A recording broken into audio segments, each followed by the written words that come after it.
4, 3, 2, 1, go! Bab 88. Membuka ingatan. Resep pil rahasia yang menjadi sumber daya untuk mempercepat penguasaan terhadap sebuah jurus atau teknik yang tercantum di dalam sebuah kitab itu tidak sesederhana yang Fang Yin. Sebagian besar bahan yang tertera di sana dia miliki, tetapi sebagian kecil tidak dia miliki. Bahkan baru kali ini dia mendengar namanya dan melihat gambarnya. Fang Yin terlihat meraba gambar itu dan melihat detailnya. Ada satu bahan yang tidak terlalu kelihatan gambarnya karena gulungan itu terlihat sangat kuno dan mungkin sudah berumur ratusan tahun.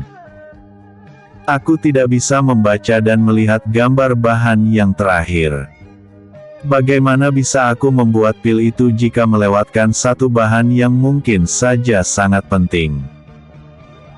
Fang Yin mencoba berpikir sambil membawa gulungan itu berjalan mondar-mandir mengelilingi kamarnya. Jika lantai kamarnya berumput, mungkin rumput yang ada di sana mengering karena begitu banyak langkah Fang Yin yang menginjak-injaknya. Tangannya beberapa kali berganti gaya, mulai dari diletakkan di belakang punggungnya, menyentuh pipinya, memijit pelipisnya.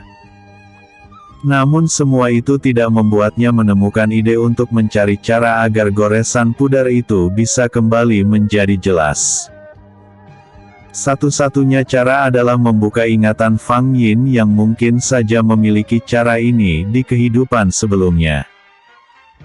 Sebagai seorang putri seorang kaisar, tentunya dia dibekali dengan hal-hal seperti ini selain ilmu tentang tata krama yang membosankan. Fang Yin membuka satu persatu ingatannya di masa lalu ketika masih tinggal di istana kekaisaran benua timur. Matanya terpejam hingga muncul bayangan-bayangan yang menampilkan kegiatannya sehari-hari. Aku merasa iri padamu, Fang Yin. Kamu memiliki keluarga yang hangat sebelum tragedi itu terjadi. Berbeda denganku yang hidup sebagai yatim piatu dan harus melewati kerasnya kehidupan bersama nenekku, gumam jiwa Agatha di dalam tubuh Fang Yin. Setelah beberapa saat berkonsentrasi, akhirnya dia menemukan sebuah teknik yang digunakan Fang Yin kecil untuk memulihkan tulisan yang hampir terhapus. Di dalam bayangan itu, Fang Yin mencuri baca kitab rahasia ayahnya di ruang bacanya ketika dia sedang tidak ada di tempat. Jika tertangkap basah, Fang Yin selalu bilang dia sedang mencari ayahnya dan hanya melihat-lihat saja. Suatu ketika dia tertarik pada sebuah kitab kuno yang berisi tentang beberapa teknik mengelak dari serangan yang begitu hebat. Di halaman terakhirnya, Fang Yin tidak bisa membacanya dengan jelas karena tulisannya memudar, padahal itu adalah bagian terpenting dari teknik yang dia pelajari. Putri Fang Yin terlihat menggigit ujung jarinya hingga menghasilkan luka yang meneteskan darah.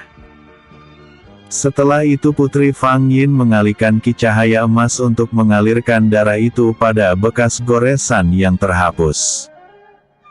Hasilnya sangat mencengangkan, goresan yang terhapus itu kembali muncul. Awalnya tulisan itu berwarna merah seperti darah.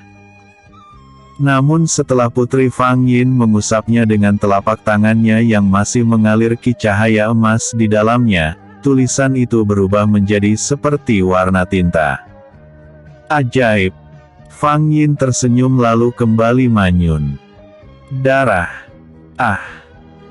Untung saja hanya sedikit saja yang terhapus, kalau sampai banyak, bisa-bisa aku jadi kurang darah dan menjadi vampir. Hi. Tidak ingin menunda-nunda lagi, Fang Yin segera mempraktekkan teknik yang dia temukan dari ingatan Putri Fang Yin.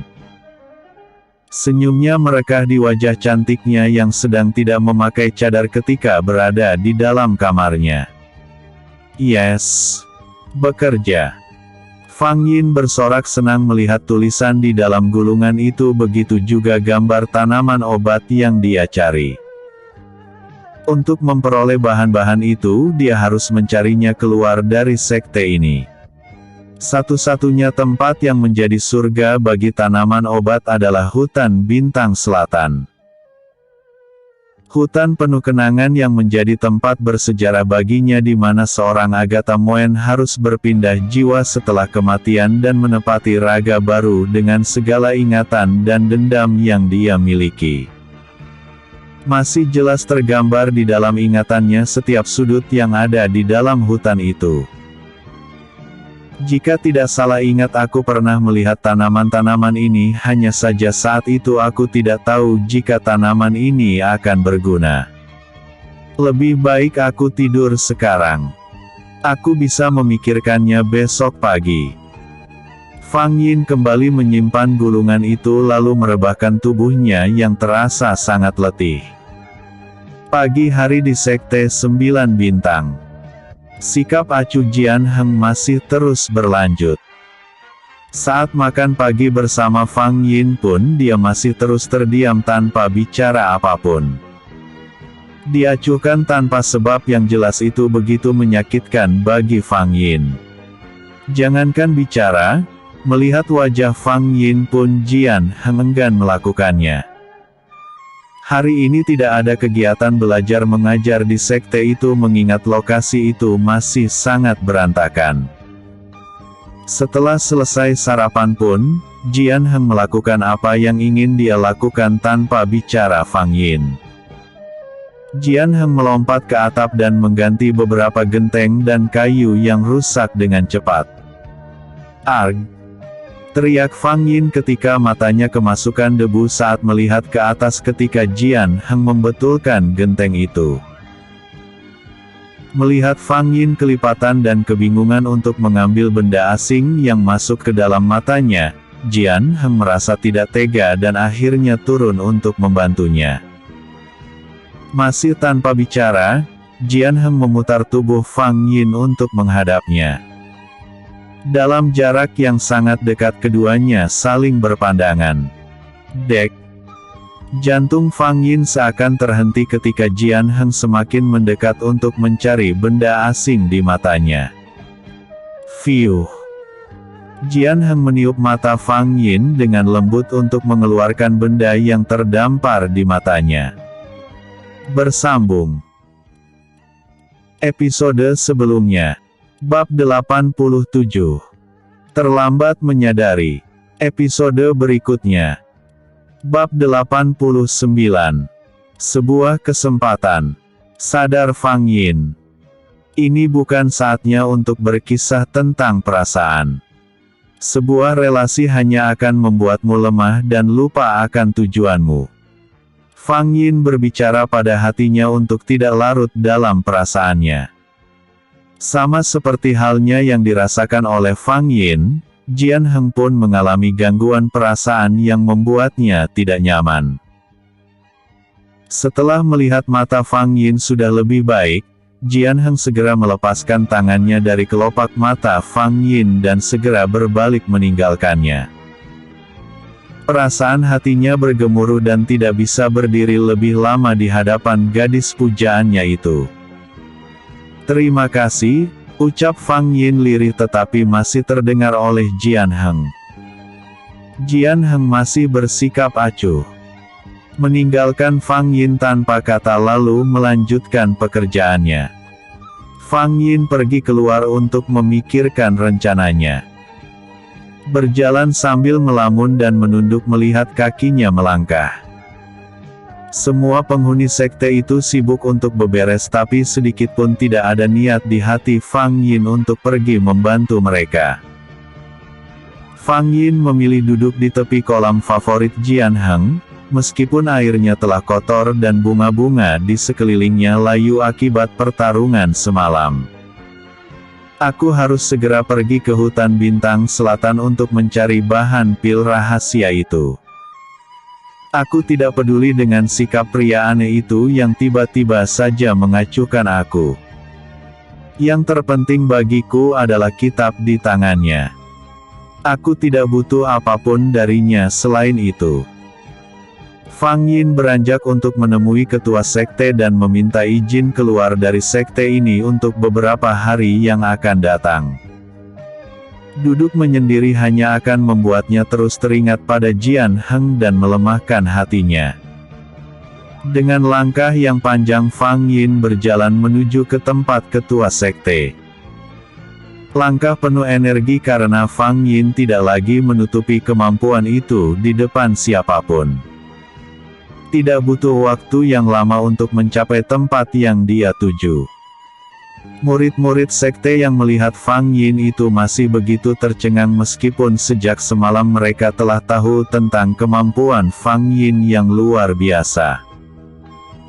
Di sebuah pondok terbuka, ketua sekte dan ketua lama terlihat mengobrol serius sambil menikmati minuman hangat dan beberapa hidangan di hadapannya. Xiao Yin memberi hormat pada ketua lama dan ketua sekte. Fang Yin memberi hormat pada keluarga barunya itu. "Bangunlah, Yiner," seru ketua lama lalu memberi isyarat pada Fang Yin dengan tangannya agar dia duduk di hadapannya. Ketua sekte terus melirik ke arah Fang Yin yang duduk bersebelahan dengannya. "Sepertinya kamu tidak datang tanpa sebuah tujuan, Yiner." Ketua lama membuka percakapan setelah mereka diam sejenak. "Benar, Ayah." Masih ada rasa canggung untuk memanggil ketua lama dengan sebutan, Ayah. "Katakanlah."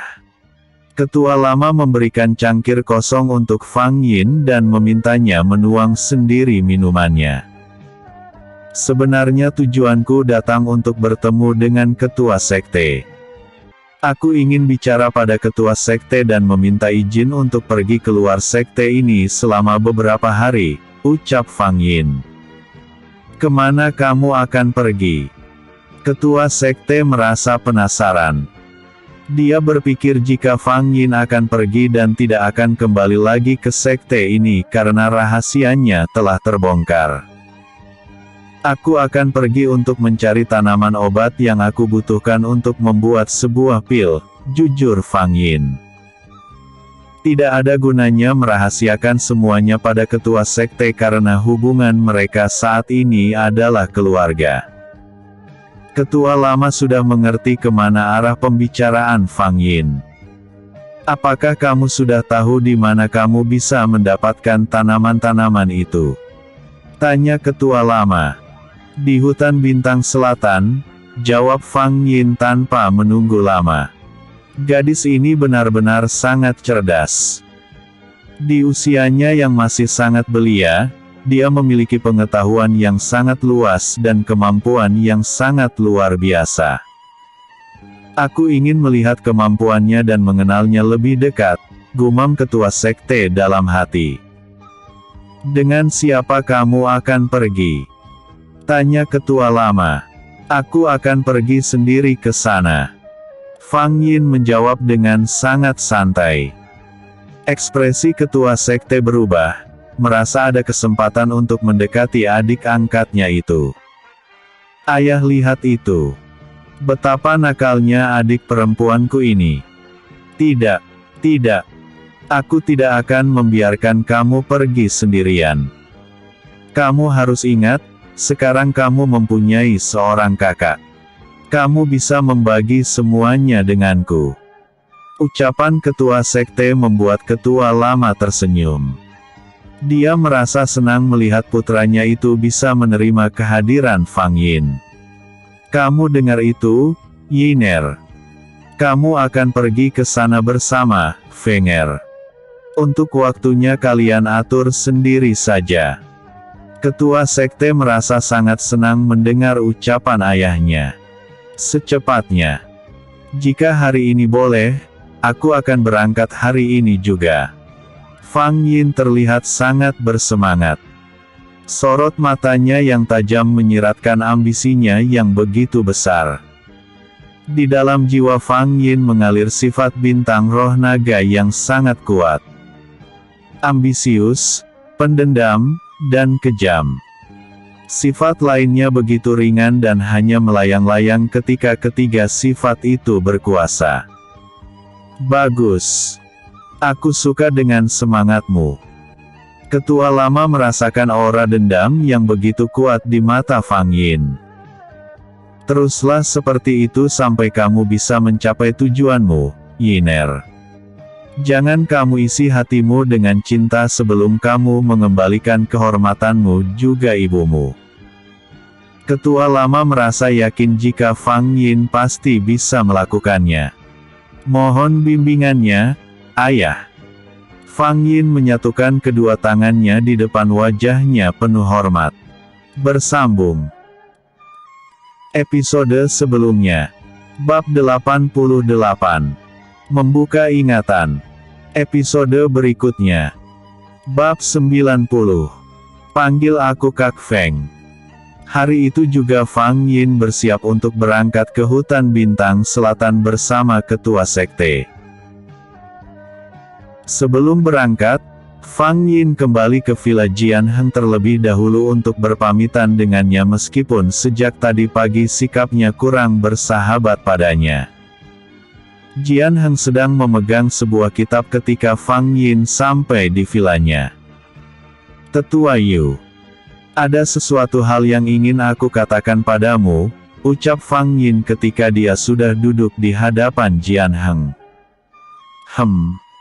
Jian Heng masih terlihat enggan untuk bicara pada Fang Yin. Pria ini kesambet apa, sih? Dari tadi irit bicara, Fang Yin menggerutu kesal dalam hati. "Aku akan pergi untuk beberapa hari ke depan." Jian Heng menoleh pada Fang Yin. Hatinya ingin bertanya tetapi rasa gengsi menghalanginya untuk melakukan itu. "Pergilah." Sebenarnya hati Jian Heng merasa tidak rela Fang Yin pergi, tetapi dia harus mengerti. Fang Yin sekarang telah memiliki keluarga baru yang menyayanginya. Sikap diamnya itu ternyata adalah wujud rasa tidak berdaya dari dirinya. Jian Heng sengaja bersikap dingin dan acuh pada Fang Yin agar dia bisa pergi darinya dengan mudah. Rasanya tidak adil bagi ketua lama dan ketua sekte jika dia terus menahan Fang Yin untuk terus bersamanya. Tatapan ketua sekte begitu menusuk ketika Fang Yin menolak untuk diberikan tempat tinggal baru dan memilih untuk tetap tinggal bersamanya. Dengan bersikap dingin dan acuh padanya, Jian Heng berharap Fang Yin tidak akan betah tinggal bersamanya dan memilih berkumpul bersama keluarga barunya itu. Mungkin ini terdengar naif dan egois, tetapi Jian Heng harus rela mengalah dan memberi kesempatan pada mereka untuk dekat. Bukan hanya berat untuk Fang Yin, di kedalaman hati Jian Heng sebenarnya dia menangis jika Fang Yin meninggalkannya bahkan membencinya. "Pergilah. Mengapa kamu begitu senang mengatakan itu, pria aneh? Baiklah, kamu pikir kamu siapa? Aku akan pergi sekarang, biar kamu puas." Fang Yin menahan amarahnya dan segera berjalan meninggalkan Jian Heng yang sedang berpura-pura membaca kitab. Di halaman sekte, ketua sekte telah menunggunya dengan memegang 2 ekor kuda. "Naiklah," seru ketua sekte menyerahkan sebuah tali pengendali kuda untuk Fang Yin. "Tidak perlu. Aku tidak membutuhkan kuda untuk pergi ke sana." Fang Yin menolak untuk pergi ke hutan bintang selatan mengendarai kuda. Ketua sekte mendengus kesal.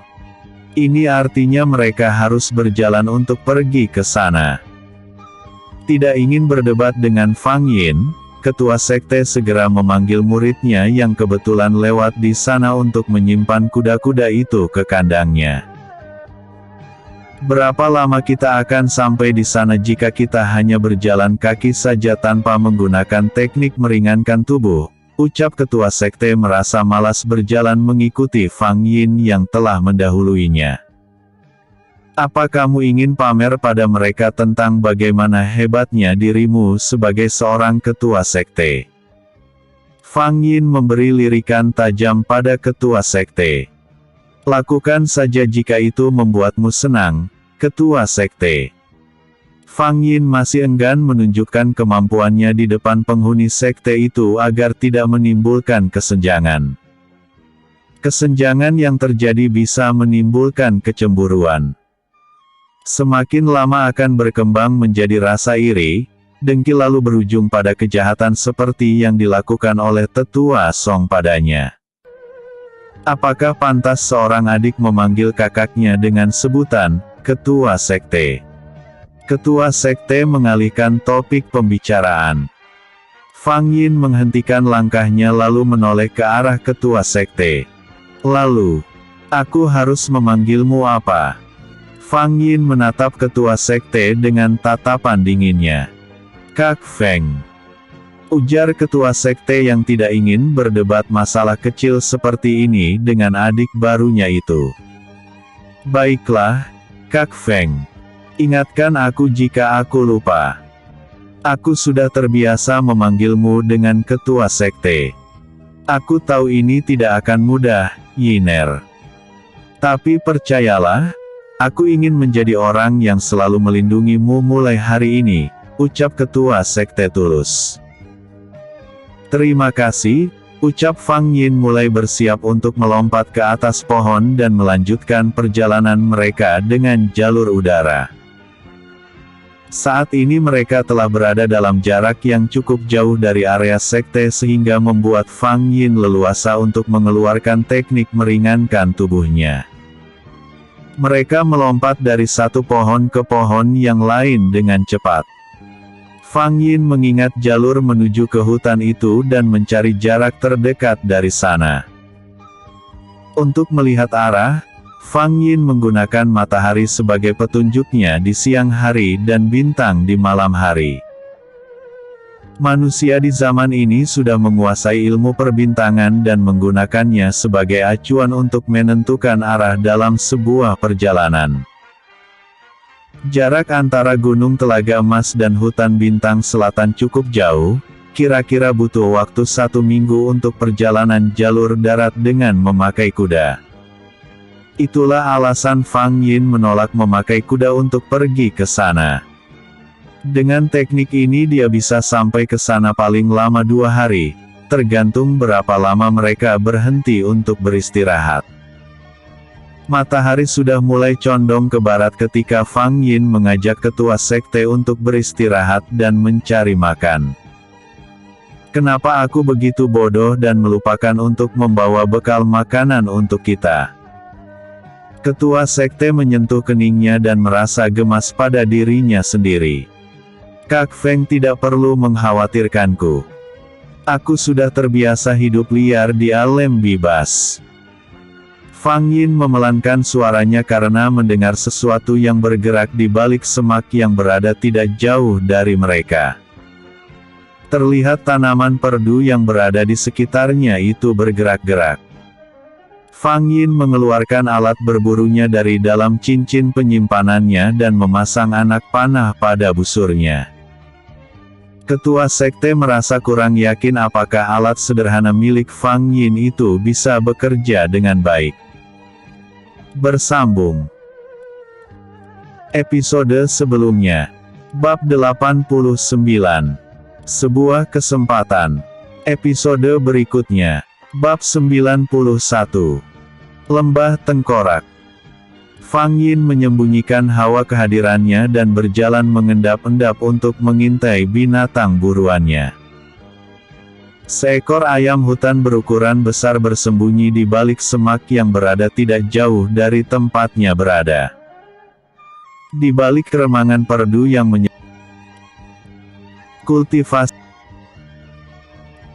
Kultivasi Dewi. Bab 91. Lembah Tengkorak. Fang Yin menyembunyikan hawa kehadirannya dan berjalan mengendap-endap untuk mengintai binatang buruannya. Seekor ayam hutan berukuran besar bersembunyi di balik semak yang berada tidak jauh dari tempatnya berada. Di balik remangan perdu yang menyembunyikan tubuh ayam hutan tersebut, Fang Yin mengarahkan anak panahnya ke arahnya. Meskipun anak panah itu hanya terbuat dari sebilah bambu yang diruncingkan, tetapi senjata itu cukup mematikan untuk seekor binatang buruan jika mengenainya.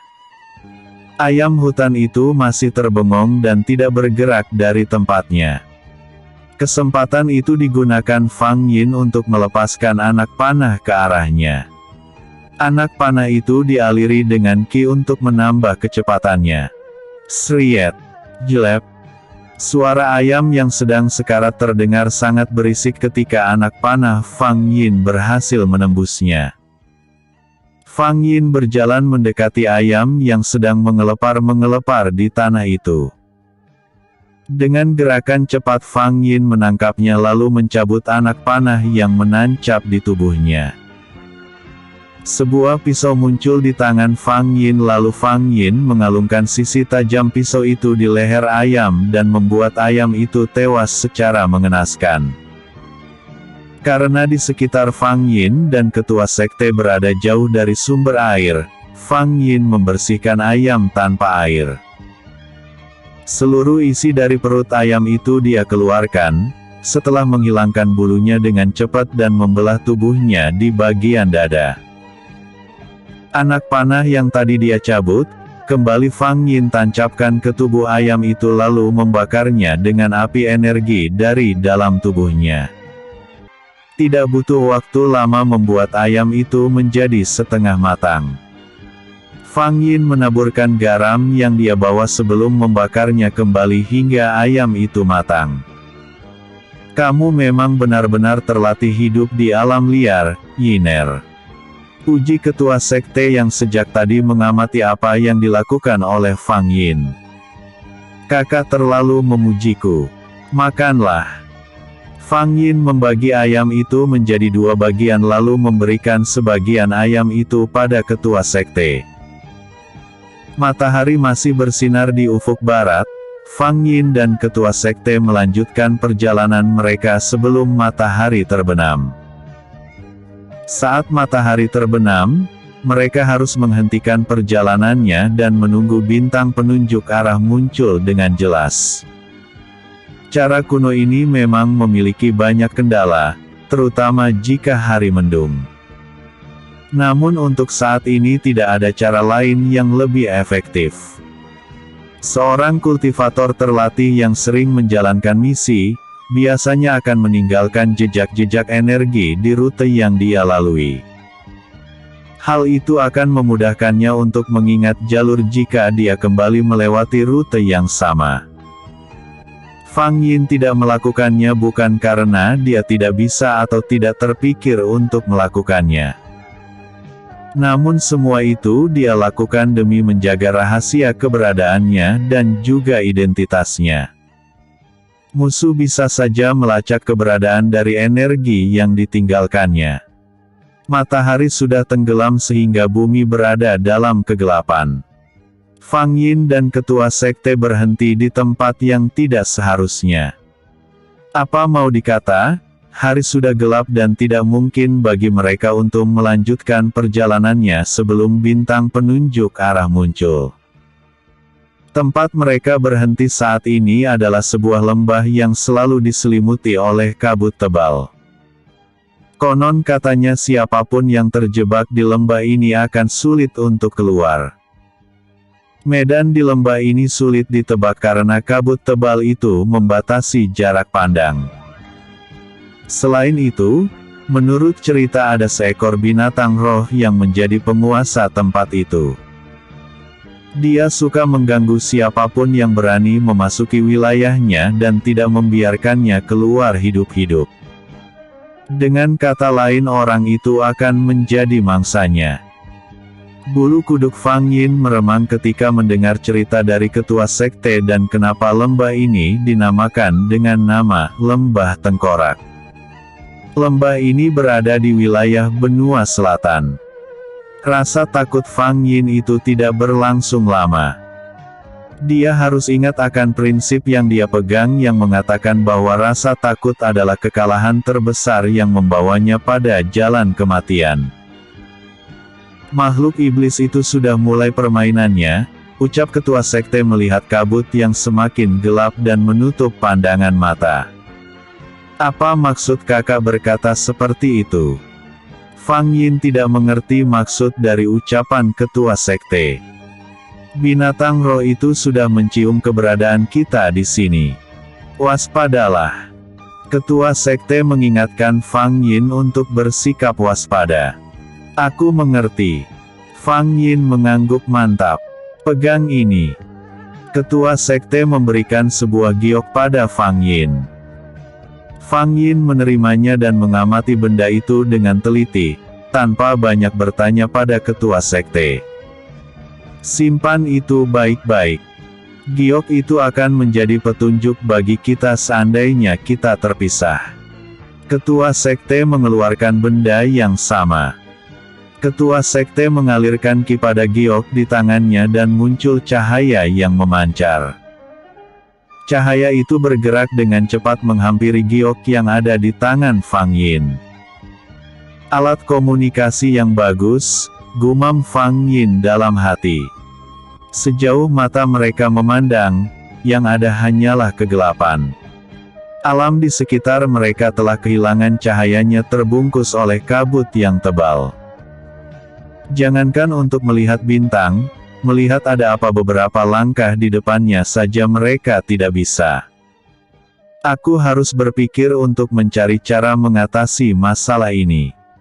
Fang Yin bermonolog dalam hati sambil terus berpikir. Bersambung. Episode sebelumnya. Bab 90.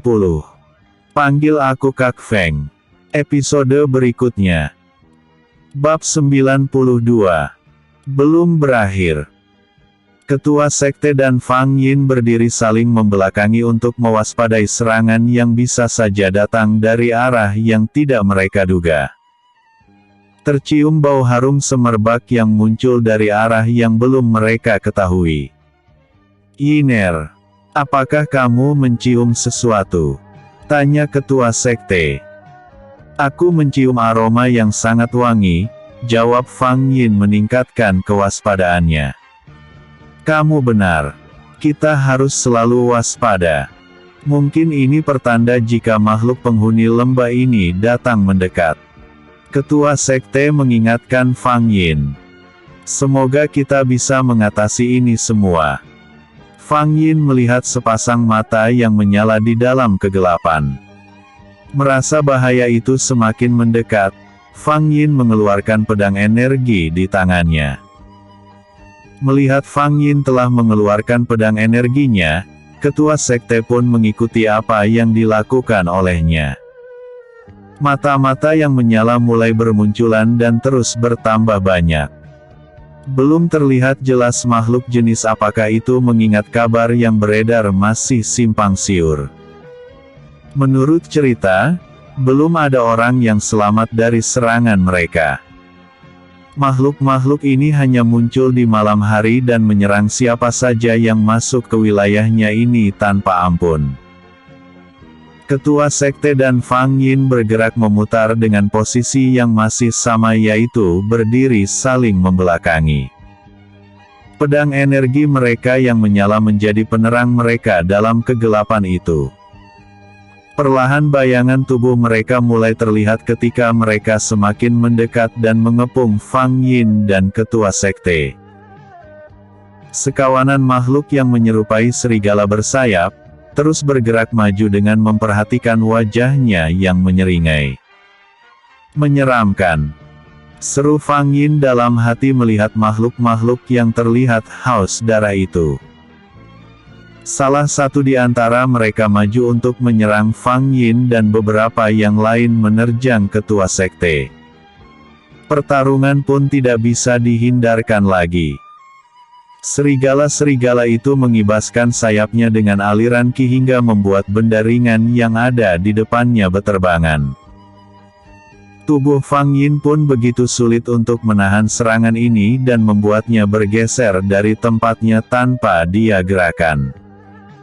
Tingkatkan ki yang kamu keluarkan, Yiner. Teriak ketua sekte yang masih berdiri dengan kokoh di hadapan Fang Yin. Fang Yin pun melakukan apa yang diperintahkan oleh ketua sekte. Tubuhnya telah berdiri dengan stabil.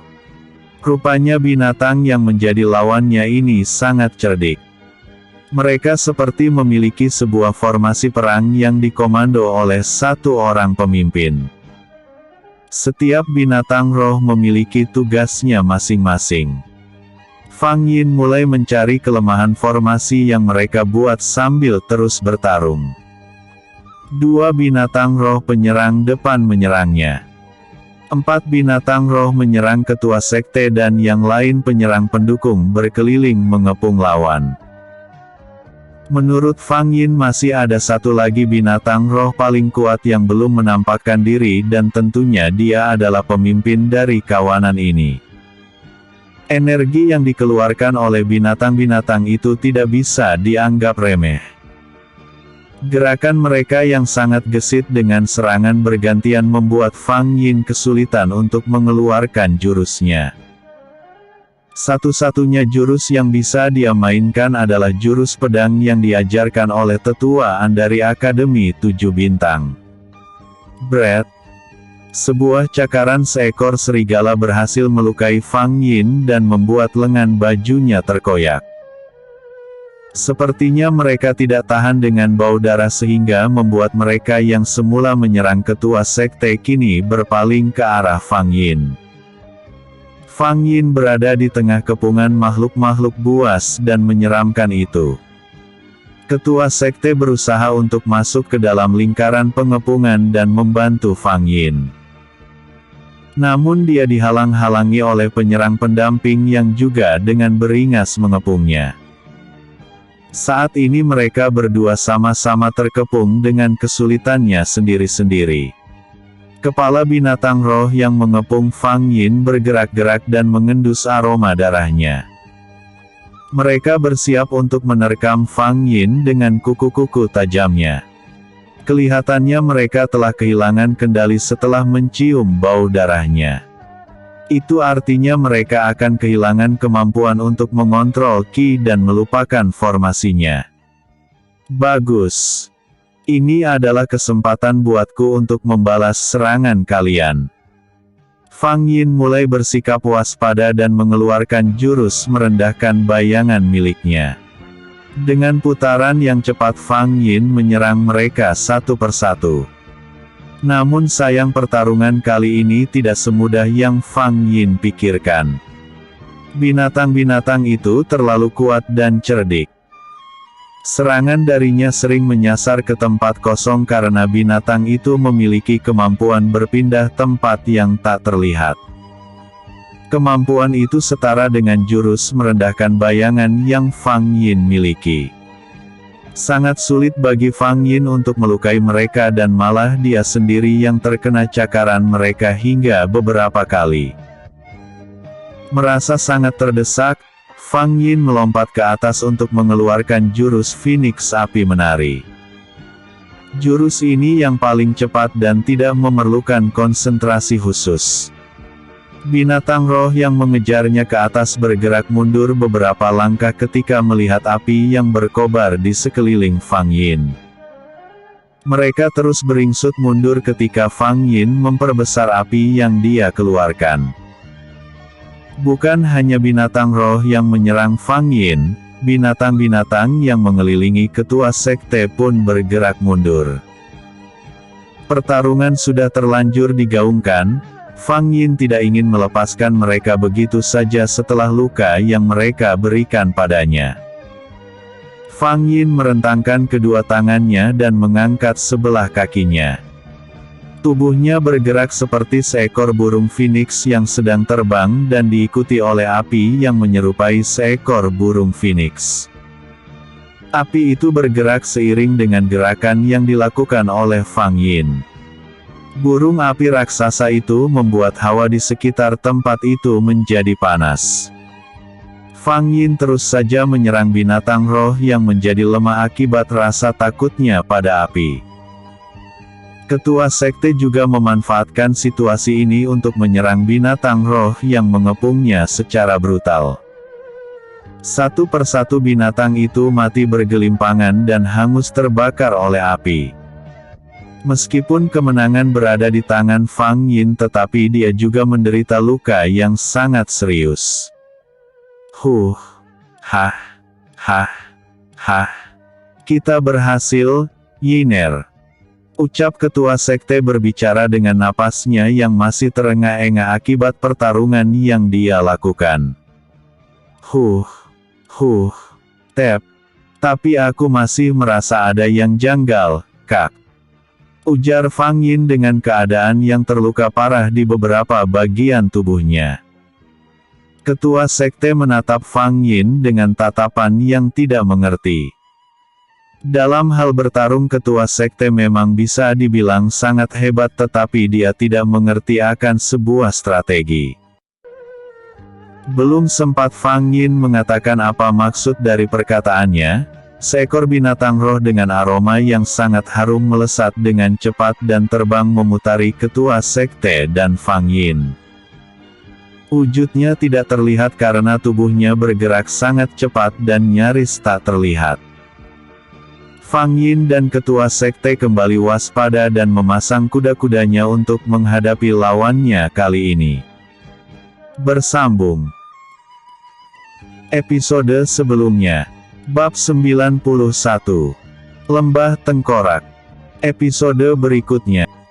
Bab 93. Sebuah tipuan. Kamu tidak boleh takut, Fang Yin. Ingatlah, rasa takut adalah kematian. Ujar Fang Yin dalam hatinya. Fang Yin mulai mengatur kembali pernapasannya dan aliran qi yang ada di dalam tubuhnya bersiap untuk menyerang kembali. Kalian sudah berani memasuki wilayahku dan membunuh para prajuritku. Sekarang rasakan ini. Binatang roh yang melayang-layang di udara itu mulai melakukan serangan. Dari tangannya muncul sebuah senjata yang berbentuk seperti tongkat dengan berbahan dasar kristal yang berkilau. Di ujung tongkat bagian bawah sangat runcing dan bagian atas terdapat bulatan kristal yang mengeluarkan cahaya yang sangat terang.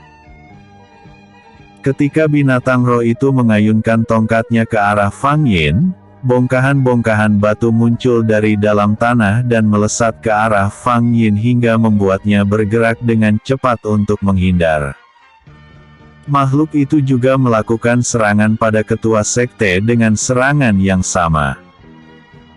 Fang Yin mengambil kesempatan ketika binatang roh yang bisa berbicara itu sedang menyerang ketua sekte, dia menggunakannya untuk mengeluarkan jurus badai es. Binatang roh itu melihat ke arah Fang Yin dan bergerak cepat untuk menghampirinya. Ratu Es, gumamnya. Perangainya mulai berubah, yang tadinya menyerang Fang Yin dengan penuh amarah, kini berubah sedikit melembut. Waktu yang telah dijanjikan akhirnya tiba. Yilong memberi hormat pada Yang Mulia Ratu. Binatang menyeramkan itu berlutut di hadapan Fang Yin yang telah siap menyerang dengan jurus badai es. Aku tidak percaya pada bualanmu. Bersiaplah untuk mati. Fang Yin tidak mempercayai ucapan binatang roh yang masih terduduk tak berdaya itu. Mati di tangan ratu adalah suatu kehormatan bagiku. Setidaknya dengarkan aku lebih dulu, Yang Mulia. Di belakang hutan ini ada sebuah istana. Jika tidak percaya, mari ikuti saya pergi ke sana. Ucap binatang roh itu penuh hormat pada Fang Yin. Kak Feng. Kak Feng. Panggil Fang Yin ketika dia tidak melihat kakak angkatnya itu. Binatang roh itu terlihat panik ketika dia pun tidak melihat ketua sekte di sana. Hei, kalian. Siapa yang memerintahkan kalian untuk menangkap manusia itu? Pekik binatang roh yang berada di hadapan Fang Yin. Tidak lama kemudian, muncul beberapa bayangan binatang roh yang membawa tubuh ketua sekte yang tercabik di beberapa bagian ke hadapan Fang Yin. Fang Yin menarik tubuh ketua sekte dengan salah satu tangannya dan tangan yang lain masih siaga dengan jurusnya. Sebuah pil pemulih energi dia keluarkan lalu dia berikan pada ketua sekte dan memintanya untuk segera menelan pil itu. Ketua sekte menatap ke arah Fang Yin seolah memberitahu agar Fang Yin jangan percaya pada binatang roh di hadapannya itu.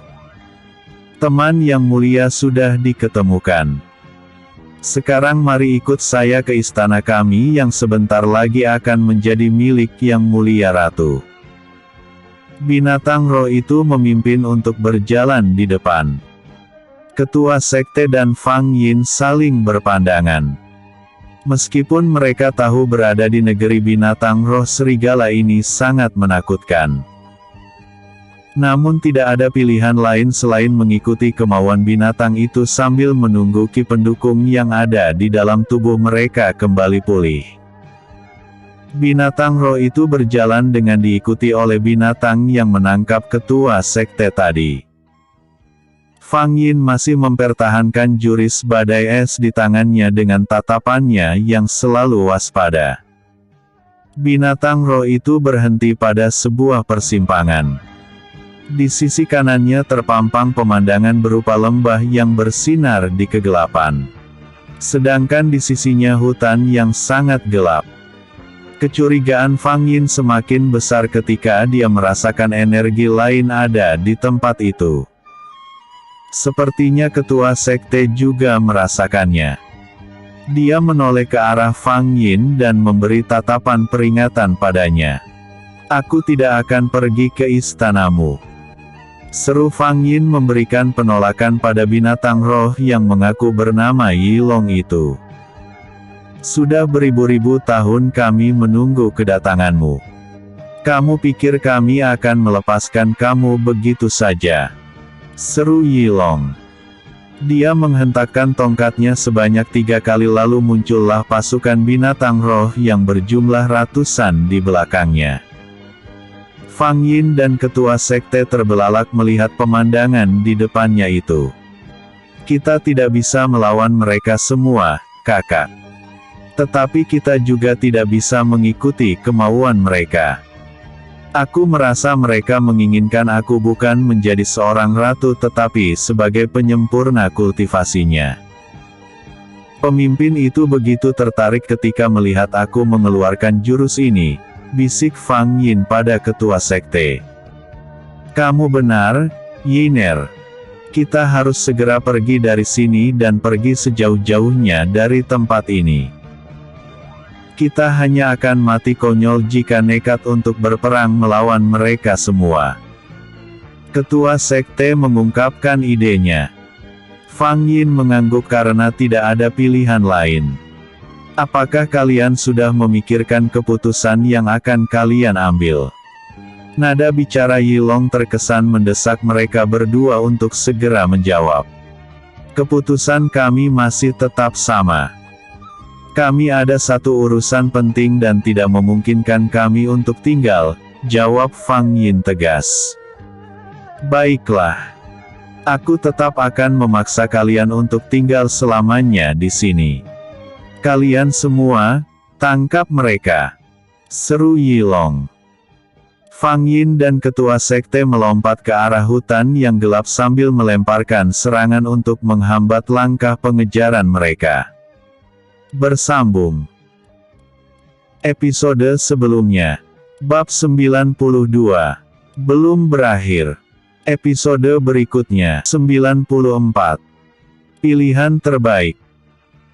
Fang Yin melemparkan kristal-kristal esnya sambil terbang menjauhi Yilong dan pasukannya.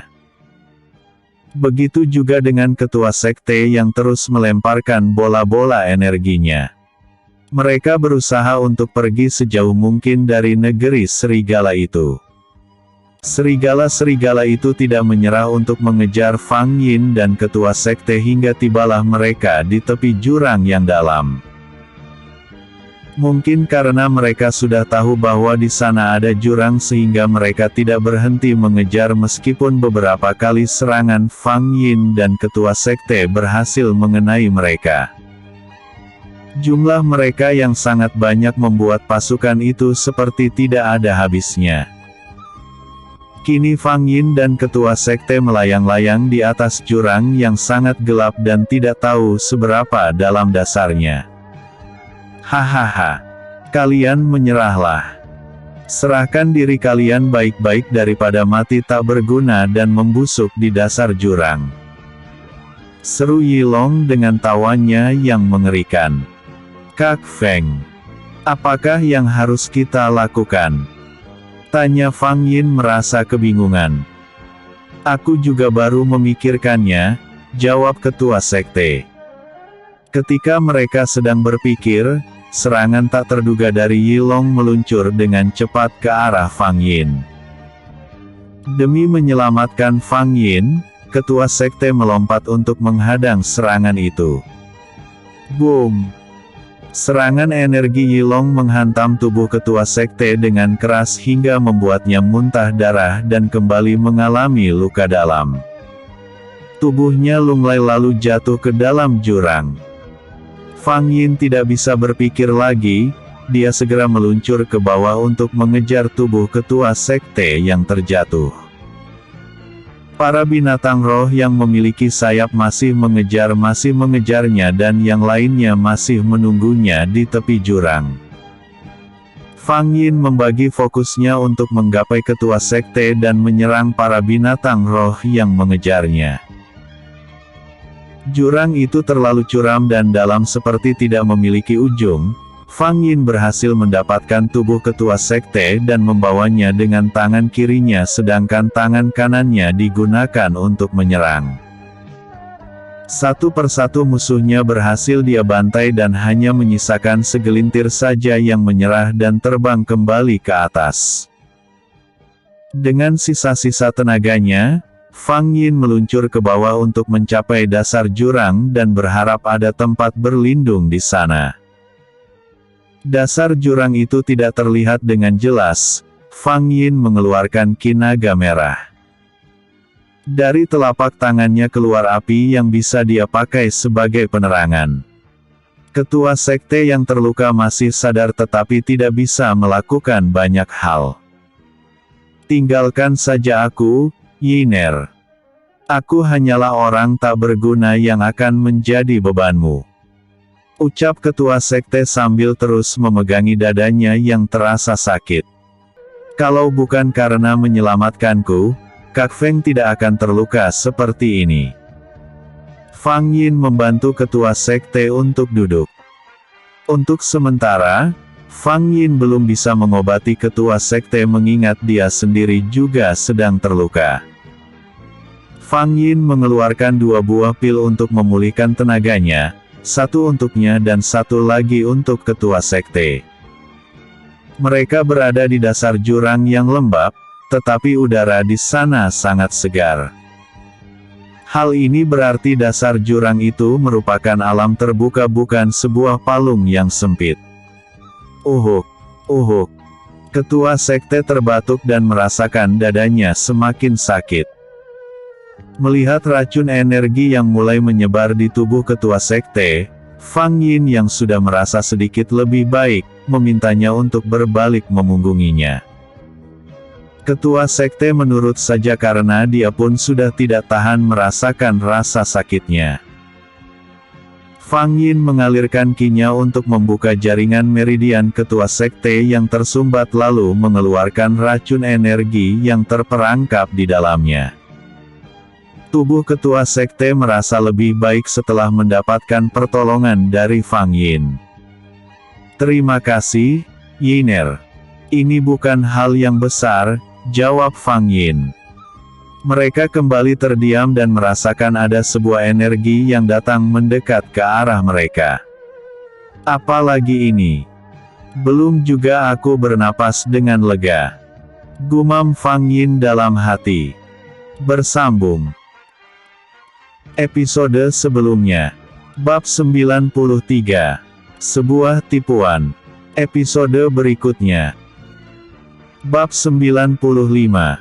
Tempat asing. Ketua sekte dan Fang Yin beranjak dari duduknya. Shriek. Fang Yin merobek ujung hanfunya untuk membalut luka di lengannya yang lumayan dalam dan perih. Dia balutkan sobekan kain itu lalu menariknya dengan tangan dan mulutnya. Kamu benar-benar bisa melakukan segalanya sendiri, Yiner.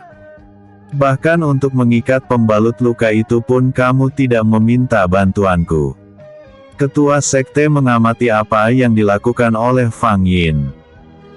Energi asing yang mereka rasakan semakin dekat membuat ketua sekte dan Fang Yin kembali bersikap waspada. Aku tidak menyangka perjalanan kali ini begitu berbahaya. Fang Yin menyalakan api energi di tangannya. Tidak ada yang perlu disesali. Kita tidak bisa mengelak lagi. Ketua sekte terlihat sedang memasang indera pendengarannya baik-baik. Di kejauhan terdengar suara derap langkah binatang yang begitu bergemuruh. Jika diperhatikan ada banyak sekali binatang yang datang menuju ke sana. Yiner, sepertinya kita harus kabur lagi, seru ketua sekte. Mereka tidak menyangka jika tempat ini merupakan habitat binatang-binatang yang ganas dan kuat. Baru kali ini mereka mengalami kesulitan seberat ini. Pantas saja tempat ini dinamakan Lembah Tengkorak. Kematian selalu menghantui siapa saja yang masuk ke sini. Gumam Fang Yin lirih. Mereka berjalan untuk mencari jalan keluar sambil terus waspada. Bahaya bisa mengintai mereka dari mana saja. Tempat ini memiliki medan yang sulit ditebak karena mereka belum pernah menginjakan kaki di tempat ini. Deru suara binatang yang berlari pun semakin terdengar mendekat. Fang Yin dan ketua sekte melihat ke sekeliling untuk mencari dari mana arah sumber suara itu berasal. Mereka memasang mata dan telinga mereka untuk menentukan arah untuk kabur. Ketua sekte sudah bisa menentukan arah datangnya binatang-binatang itu. Kita lari ke sana, Yiner. Seru ketua sekte sambil menunjuk ke sebuah arah. Baiklah. Seru Fang Yin sudah siap untuk berlari. Pegang tanganku. Ketua sekte mengulurkan tangannya ke hadapan Fang Yin. Fang Yin menyambut uluran tangan itu lalu mengikuti kemana ketua sekte membawanya berlari. Mereka tidak menggunakan jurus meringankan tubuh untuk menghemat energi tubuhnya yang belum pulih. Ketua sekte melibas semak-semak dan tanaman perdu yang menghalangi mereka dengan pedangnya, sementara Fang Yin membuat penerangan dengan api energi di tangannya. Di hutan itu memiliki pohon-pohon yang sangat tinggi dan berdaun lebat sehingga mereka tidak bisa melihat bintang yang ada di langit untuk menentukan arah. Suara binatang bercuitan dan lari menjauh ketika mendengar langkah kaki Fang Yin dan ketua sekte yang melewati tempat di sekitar mereka. Deru suara binatang yang mereka dengar sebelumnya sudah tidak terdengar lagi. Namun mereka kini terjebak di sebuah tempat yang begitu asing dan gelap. Hawa panas begitu terasa di sekeliling mereka membuat mereka bertanya-tanya di mana mereka berada sekarang. Mereka berhenti sejenak untuk mengatur napas mereka sebelum kembali berlari. Rasa haus dan lapar pun mulai mereka rasakan. Namun apa daya di dalam kegelapan mereka tidak akan bisa menemukan apapun untuk mengganjal perutnya. Sepertinya kita sekarang sudah aman, ucap ketua sekte dengan napas yang masih terengah-engah. Tetapi udara di sekitar tempat ini terasa begitu panas, ujar Fang Yin sambil menggembungkan mulutnya lalu menghembuskannya. Kamu benar. Sebaiknya kita berjalan lagi untuk mencari tempat yang lebih nyaman untuk singgah sebentar, ucap ketua sekte. Benar sekali. Fang Yin mengangguk setuju. Mereka kembali berjalan tanpa melepaskan genggaman tangan mereka. Kini mereka melalui medan yang sedikit berbeda dengan sebelumnya. Tidak ada tumbuhan perdu ataupun rerumputan, yang ada hanyalah jalan berbatu. Tebing, seru Fang Yin ketika melihat sebuah tebing di sisi sebelah kirinya.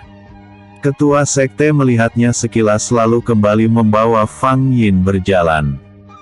Kita ikuti saja tebing ini, mungkin setelah ini kita bisa menemukan alam yang terbuka, ucap ketua sekte. Fang Yin membenarkan apa yang dikatakan oleh ketua sekte dan kembali melanjutkan langkah mereka. Tidak terlihat jurang atau lubang di hadapan mereka. Namun tiba-tiba mereka dikejutkan dengan tanah yang mereka pijak bergerak-gerak. Mereka berusaha melompat untuk menghindari tanah yang ambles ke bawah dan mencari pijakan yang kuat. Pekik Fang Yin dan ketua sekte secara bersamaan ketika mendapati tubuh mereka terperosok masuk ke dalam lubang yang belum tahu di mana ujungnya. Bersambung. Episode sebelumnya. Bab 94. Pilihan terbaik. Episode berikutnya. Bab 96. Mencari jalan keluar.